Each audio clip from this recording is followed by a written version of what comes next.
नमस्कार। सेठ श्री सूरजमल कापड़िया संस्कृत महाविद्यालय के ज्ञान वैविध्य चैनल में आपका स्वागत है।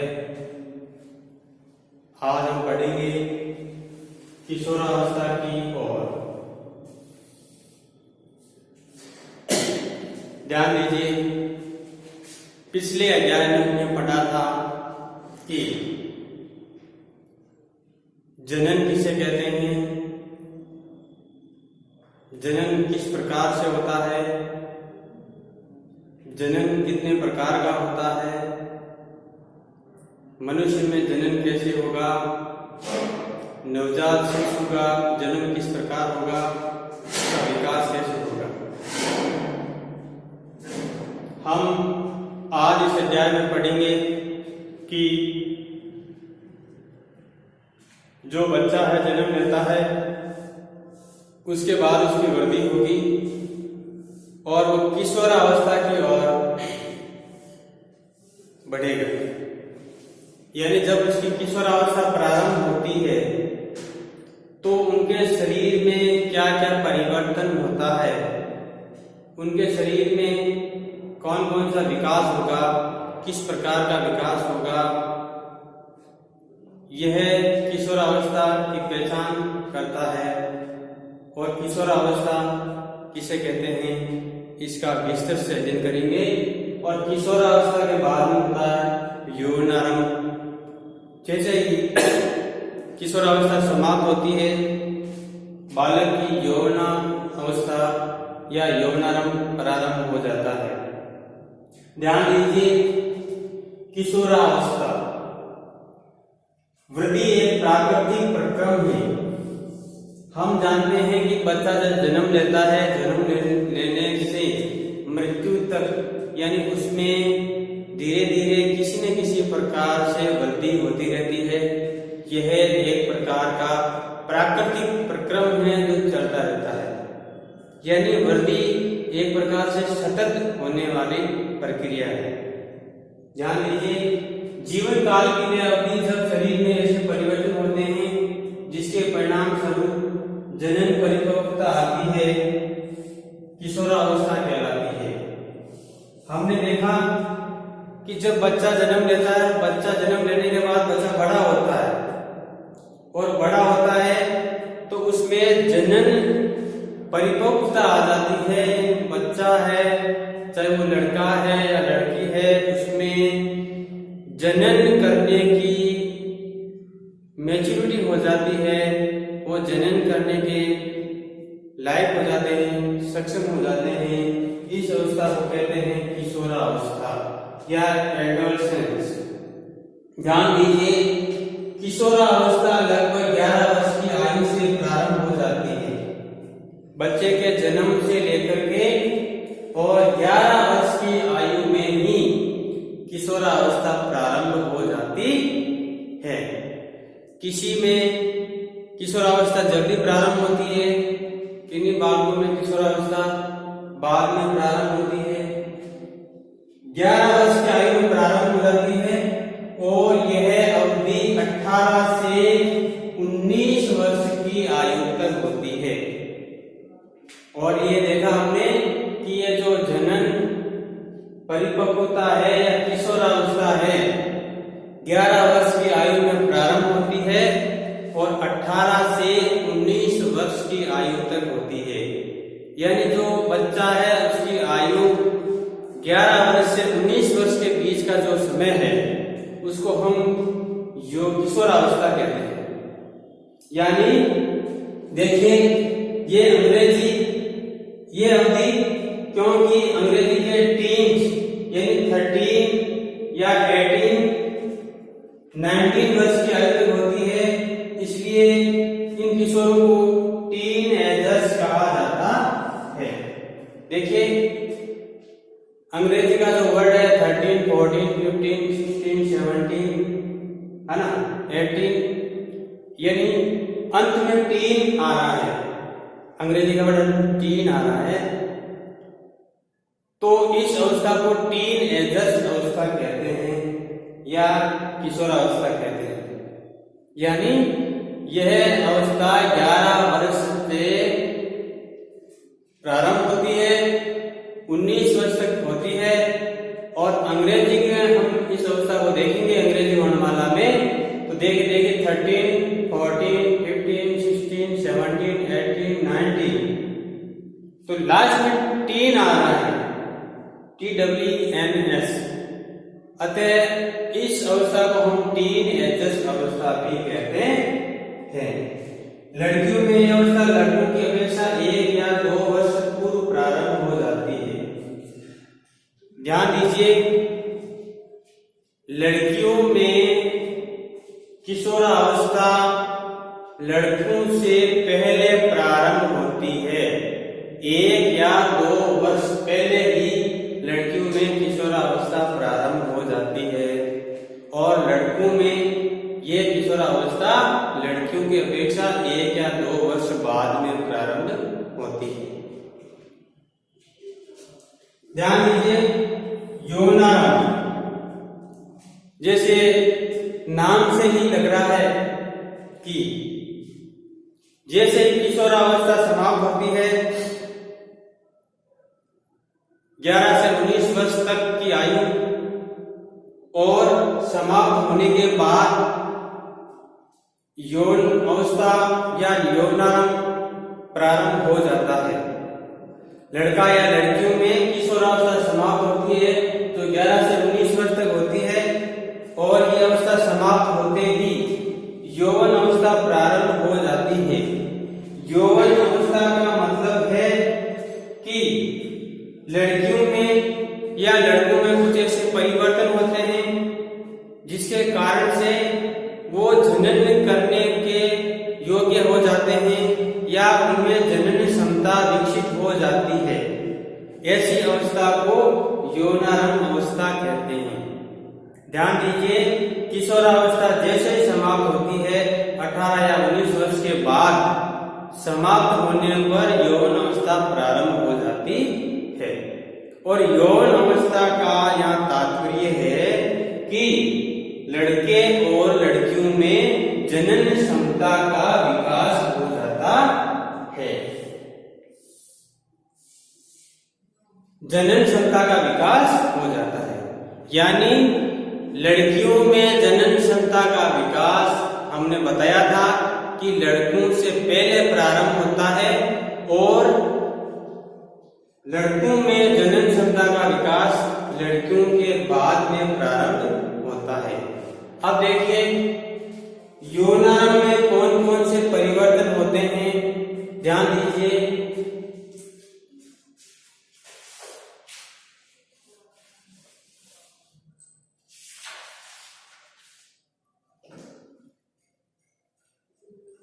यौनारंभ में होने वाले परिवर्तन,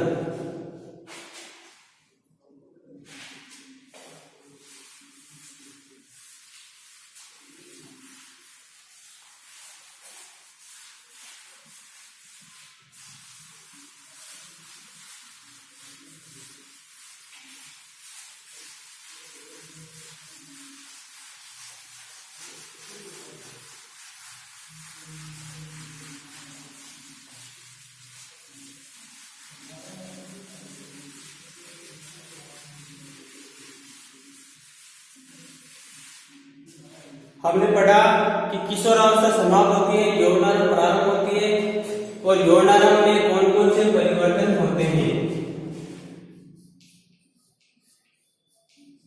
यौनारंभ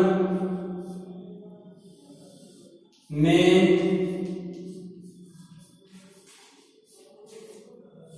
होने वाले परिवर्तन,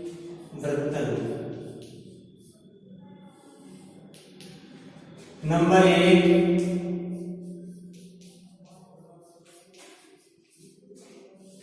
लंबाई में वृद्धि। ध्यान दीजिए, जैसे किशोरावस्था समाप्त होगी, यौन अवस्था प्रारंभ होगी, और यौन अवस्था में मुख्य परिवर्तन कौन कौन से होते हैं, जिनमें पहला परिवर्तन है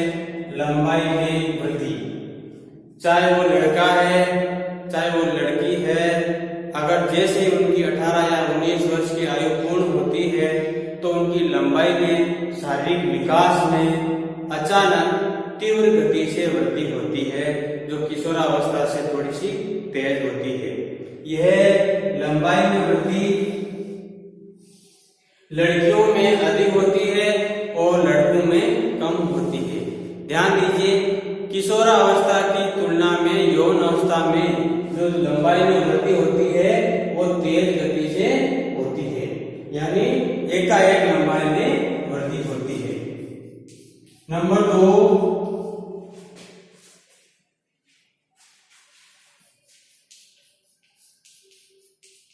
शारीरिक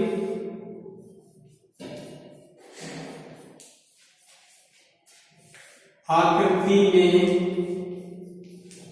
परिवर्तन,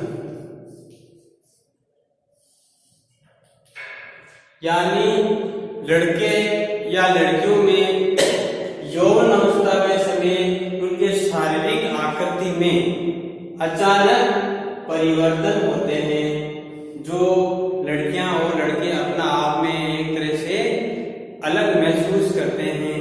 और ये शारीरिक परिवर्तन होना यौनारंभ में होने वाले अचानक परिवर्तन है, यह यौनारंभ का लक्षण है। नंबर 3 देखिए, शवर में परिवर्तन।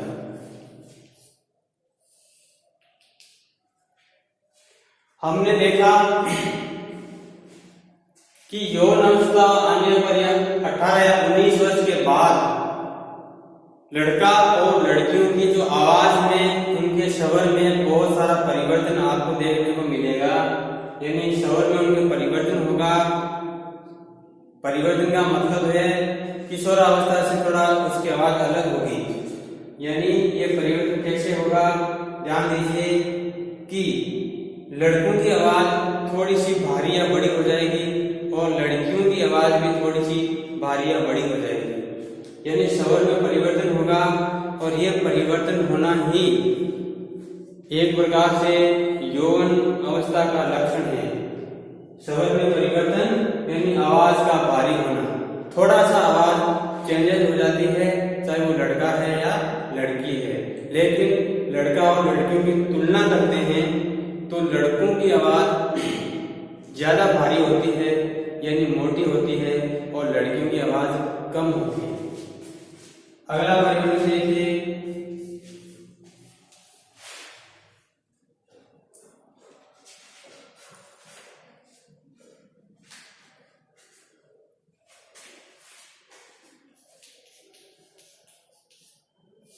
जनन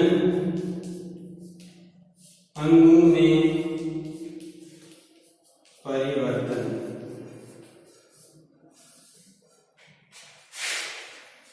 यानी यौन अवस्था प्रारंभ होती है तो जनन अंगों में भी परिवर्तन होता है और हम शरीर को देख करके पहचान सकते हैं कि ये नर है या मादा है या लड़की है या लड़का है।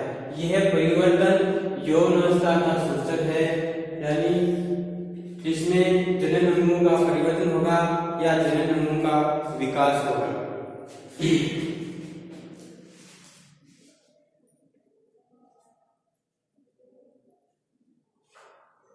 मानसिक और बौद्धिक विकास।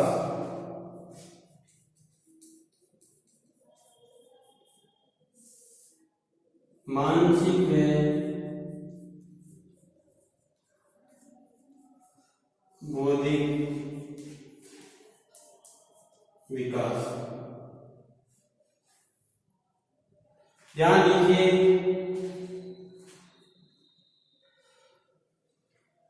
यौन अवस्था में लड़का या लड़कियों का जो मानसिक विकास या बौद्धिक विकास तेज हो जाता है, सोचने और समझने की क्षमता बढ़ जाती है, छोटी छोटी गलतियां वो कम करते हैं।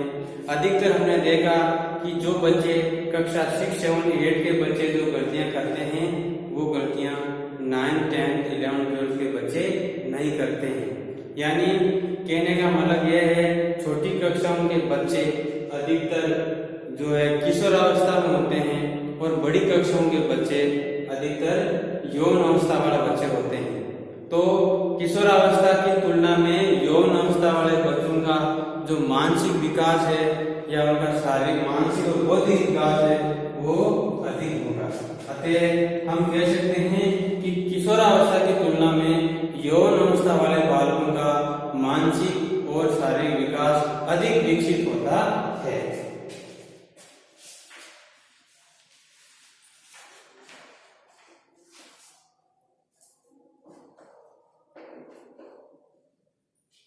अगला देखिए,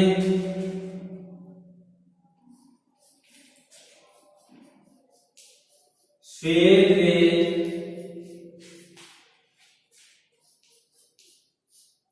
तेल ग्रंथियां अधिक क्रियाशील होती है। हम जानते हैं कि हमारे शरीर में अनेक प्रकार की जो ग्रंथियां होती है, ये ग्रंथियां विभिन्न प्रकार के तेल या एक प्रकार से ये कहते हैं कि हार्मोन का स्राव करती रहती है। और ये हार्मोन होते हैं जो इन ग्रंथियों के द्वारा स्रावित होते हैं। और ये हार्मोन जब लड़के या लड़कियों की अवस्था में परिवर्तन हो जाता है, यानी यौन अवस्था उनकी प्रारंभ हो जाती है, तो ये ग्रंथियां अधिक सक्रिय हो जाती है। और अधिक सक्रिय होने की वजह से लड़कियों में और लड़कों में जो उनके द्वारा स्रावित पदार्थ होता है, जो हार्मोन होता है, वो अधिक स्रावित होता है, अधिक क्रियाशील हो जाता है। और उन हार्मोन की वजह से उन लड़कियों और लड़कों में बहुत सारे परिवर्तन दिखाई देते हैं, जिस परिवर्तन की वजह से हम उनको देख करके ये पहचान सकते हैं कि ये लड़का है या लड़की है। तो आज के अध्याय में हमने पढ़ा यौन अवस्था और उनमें होने वाले परिवर्तन। देखिए, लंबाई में वृद्धि जो अचानक किशोरावस्था के बाद तुरंत बढ़ती है, शारीरिक आकृति में परिवर्तन होगा, स्वर में परिवर्तन होगा, थोड़ा सा स्वर बड़ा या भारी हो जाता है, जनन अंगों का भी विकास हो जाएगा, मानसिक और बौद्धिक विकास, सोचने समझने की जो क्षमता अधिक हो जाएगी, श्वेत या तेल ग्रंथियां अधिक क्रियाशील हो जाएगी। यानी जो ग्रंथियों के द्वारा हार्मोन स्रावित किया जाता है वो अधिक स्रावित होगा या उसका अधिक क्रियाशील हो जाएगा।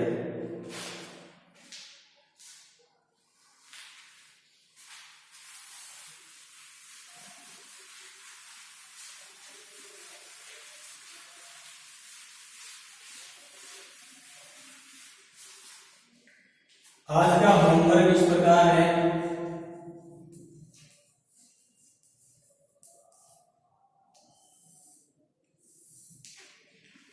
क्वेश्चन नंबर 1, किशोरावस्था की आयु कितनी होती है? क्वेश्चन नंबर 2,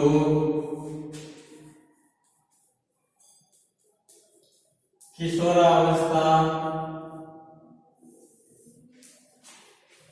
के बाद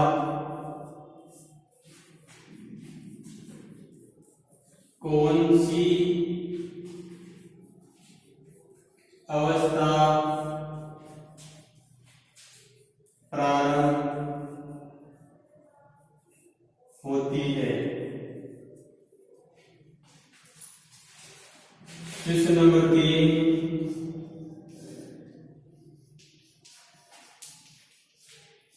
आवाज का बारीक होना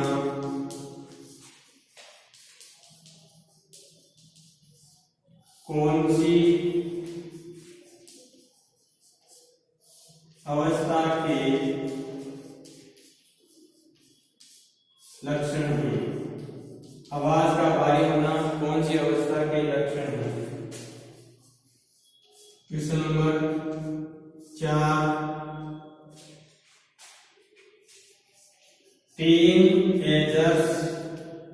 टीनएज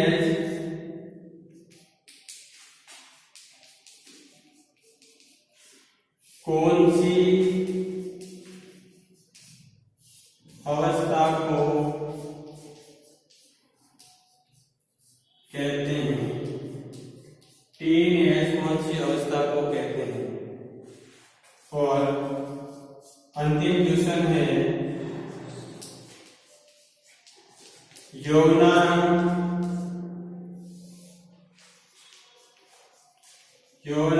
अवस्था में होने वाले परिवर्तन, यौवन अवस्था में होने वाले परिवर्तन कौन कौन से हैं? धन्यवाद।